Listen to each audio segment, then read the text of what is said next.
Last spring, two guys bought the exact same car.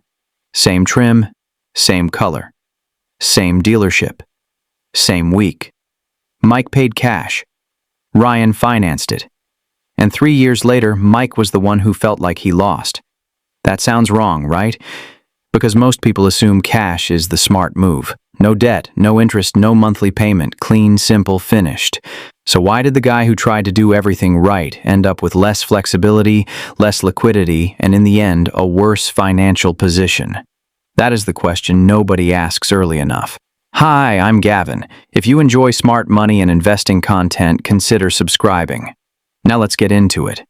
Mike had been saving for a long time. He was the kind of guy who liked clean numbers and clean decisions. If he could pay cash, he wanted to pay cash. In his mind, that was discipline. That was control. That was the adult move.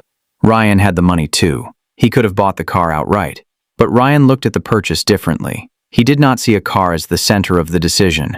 He saw it as one part of a bigger financial picture. That is the first split. Mike focused on removing the payment. Ryan focused on preserving his options. At the dealership, Mike felt powerful. He walked in with a bank balance and the confidence that comes from knowing you can just write the check. He thought that made him the strongest buyer in the room.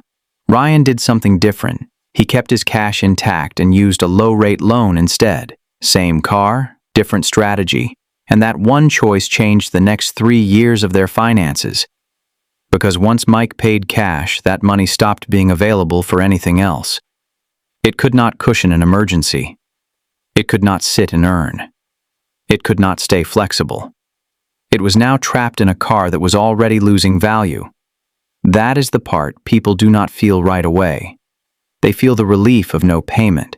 They do not feel the cost of lost liquidity. And liquidity is not some fancy finance word for rich people. It is your ability to react when life changes. If your car breaks down, if your income dips, if your roof leaks, if a better opportunity shows up, cash gives you choices. A paid-off car does not.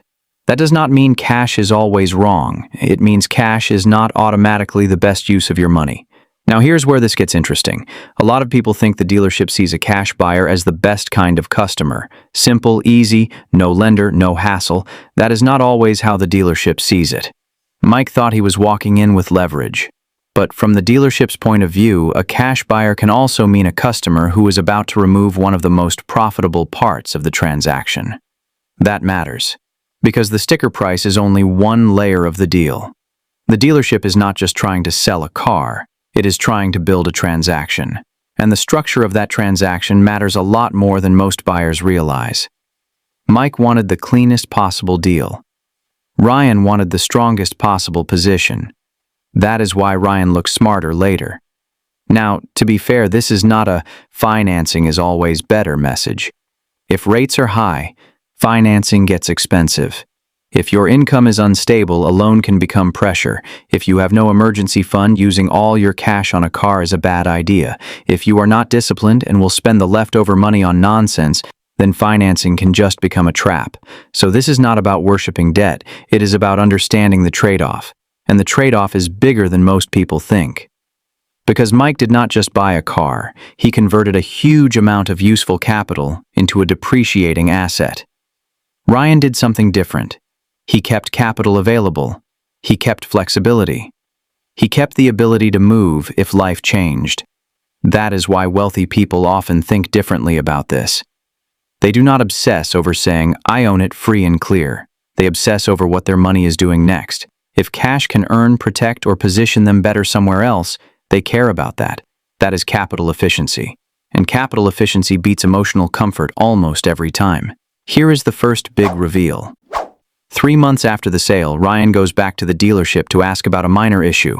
He casually asks, "Why did the price feel easier to negotiate when I said I was financing?" The answer hits him harder than he expected. The dealership does not only care about the price of the car, it cares about what happens after the price. That is where the real money often lives. The sale itself is only one piece. The structure behind the sale is where the margins start to show up. That is why the cash is king idea can fail in a dealership setting. At a dealership, financing is not just a cost. It can be part of the profit engine. That does not mean every dealer is identical. It does mean the incentives are real. And when incentives are real, you should understand them before you start negotiating. Mike did not. Ryan did. And that became a problem for Mike before he even knew it was one. Because Mike walked in saying, "I want to pay cash. Best price." To him, that sounded strong. To the dealership, it often sounds like a customer who is about to remove the financing piece that helps the dealership make more on the deal. So what happens then? The dealership gets less flexible. That is the part people do not expect. They think cash gives them maximum leverage. Sometimes it does. Sometimes it does the opposite.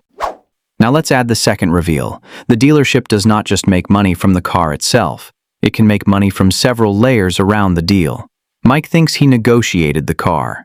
Ryan realizes the car is only one part of the story.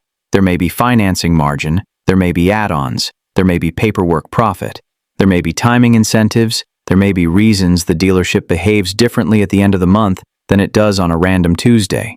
That is why the truly smart buyer does not just ask, "What is the price?" He asks, "How is the deal actually built?" That question changes everything. Because if you understand the structure, you can negotiate with more intelligence. If you do not, you are just reacting to the first number they show you. And that is exactly how a lot of people overpay while feeling proud about it. Mike felt proud. Ryan felt patient. 3 months later, Ryan still had cash in reserve. Mike had a car and not much else. Then life happened. Mike had an expense he did not expect. Nothing dramatic at first, just one of those financial surprises that everybody thinks will happen to someone else.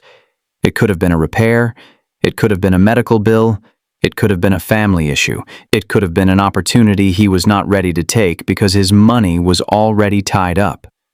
Whatever it was, the result was the same. He had less room to move. That is the hidden cost of paying cash. Not just that the money leaves your account, it is that your future choices shrink. Ryan did not have that problem. He kept his money liquid. He kept his financial temperature lower. He stayed in a position where a surprise did not instantly become a crisis. That is worth a lot. Now here is the third reveal, and this is the one people usually do not like hearing. A paid-off car can feel like freedom, but freedom is not just the absence of a payment. Freedom is having cash available when you need it. Freedom is being able to invest when there is a real opportunity. Freedom is not getting forced into bad decisions because your money is locked in steel and leather. Mike bought peace of mind. Ryan bought flexibility, and over time, flexibility often wins. That is the reason wealthy people care so much about liquidity. Not because they love carrying debt, because they hate being trapped. A lot of people think the smartest money move is the one that feels safest. But safe-looking decisions are not always the strongest decisions. Sometimes the smartest move is to keep your cash working while you use cheap, manageable financing to control the car. That only works if the numbers are right. If the interest is too high, no. If your income is unstable, no. If your emergency fund is weak, no. If you know you will misuse the leftover cash, no. But if you have strong credit, stable income, a healthy reserve, and a loan that is reasonably priced, financing can preserve your position far better than draining your cash. That is not a loophole. That is just smart capital allocation. Now let's go back to Mike and Ryan. Mike was not stupid. He was emotionally committed to being debt-free. Ryan was not trying to show off. He was trying to protect his balance sheet. That is the difference. Mike wanted to finish the transaction. Ryan wanted to stay strong after the transaction. And that is the mindset shift most people need. Stop asking, "Can I afford to pay cash?" Ask, "What choice gives me the best net worth position over the next 5 to 10 years?" That is the better question. Because if paying cash locks up too much of your money in a car, then the decision may be costing you more than the loan ever would. And if financing is expensive, unstable, or careless, then cash may still be the better move. That is the truth. Not cash always, not financing always, just the right choice for the actual situation. Mike learned that late. Ryan learned it early. That is why Ryan ended up ahead. Not because he was reckless, because he was intentional. And in money, intentional usually wins. The goal is not to drive away feeling smart for one afternoon. The goal is to make a decision that leaves you stronger for years. That is the real game. If you found this video valuable, hit like and subscribe to Gavin Invests for more videos on money, investing, and the financial decisions that shape your future. Thanks for watching, and I'll see you in the next one.